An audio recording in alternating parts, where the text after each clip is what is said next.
So I'm at this vacation rental and I love this pendant light. I want to show it to you because look how fun it is. This is cork, and it is actual real cork with like a linen backing back here. So you do have to be really careful when you're touching it. There is something that blocks, like you can see my hand coming through here.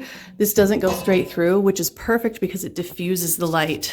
It really gives a perfect kind of glow to any kitchen table or dining area. I could see this in use in an office. I love this light. So this is, like I said, this is real cork, really, really thin. And then behind that, I don't know if you can see, there's like a linen material, but there is a plastic backing on the other side of this, or at least like a paper backing.